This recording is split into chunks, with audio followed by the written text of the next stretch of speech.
We all tend to forget that Thanjavur is more than just the Periyakkovil, the Tanjore paintings and the Kaveri river and the paddy fields. So you'll discover all its many other gems if you read writer Pradeep Chakravarti and photographer Vikram Satyanarayana's book, Thanjavur, A Cultural History. You know, to quote from the book, you say that Thanjavur is no longer has any commercial importance, and without patronage, the best music and artistic talents head to the cities, and that the folk music of Thanjavur is in danger of extinction.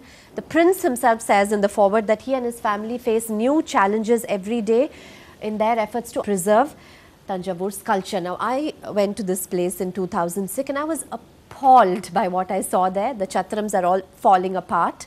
The stone sculptures, they are not even in a glass case. The Chola bronzes, the cases that they are in are all murky and not wiped for a long time. So it's very, very sad to see our country's rich heritage being sort of neglected in this manner. So one of the great things that you've done is writing the book, but what else do you suggest? I think one thing that we really hope from the book is people read the book, they get an understanding of a mental vision of how Thanjavur was at its best and do whatever they can. See, I'm sure the government can do a lot of other things, but it's not just the government. I think it's also up to people like us to do something for our own country, and the government doesn't represent the country all the time. So if there are people who can work on restoring some of these mansions back, maybe converting some of them into heritage hotels. See, a lot of the stuff on the appendix is really to help people like that. It's a street analysis of why are each of those streets called what they are called. There are a lot of maps that no one has ever published before of Thanjavur. Then there's a whole part about imperial photographers in Thanjavur. There's a lot about cuisine in Tanjore, about some of the books that the Saraswati Mahal Library has published. So many of these can be used by people like you and us, and we can do something in our own way to ensure that the heritage of Thanjavur is not forgotten. The one message that we would like to see from this book is to taking the message of preserving the art and cultural history of Thanjavur, to start with understanding and helping our school children to know about our rich heritage, which is normally not the case from what I have come across. If teachers and schools can instill the idea or the richness of Thanjavur and our cultural history among the young students in our schools, and if they can probably organize excursions or field visits to show them the richness of the region, not just the big temple, but also the music and drama, the art and cultural history, doll making, because kids are fascinated by doll making, especially during the Kolu season.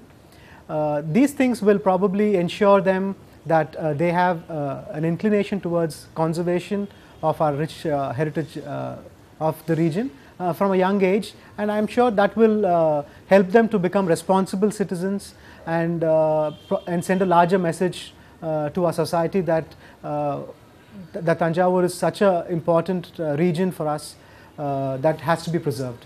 And here I'd like to mention that Pradeep conducts very, very interesting walks in the city of Chennai.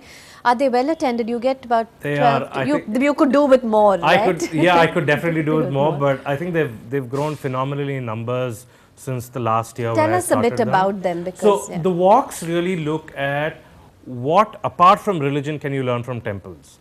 Tamil Nadu's temples have some of the best inscriptions which are extremely detailed, and they talk about how issues that we face today were dealt with in the past. So it could be sustainability, how do you control teams when you're not meeting them, that sort of stuff. So from a very leadership management angle, so my walks really focus on that, and also try and learn about life, about management, about leadership, about working with people, from art and from inscriptions. So that's tell really us what the walks are all about. Which are the walks that you've conducted so some far? of the walks that I've done are on the Mylapore Kapali temple, where we've explored how temples and festivals were used by kings to undermine their own political authority.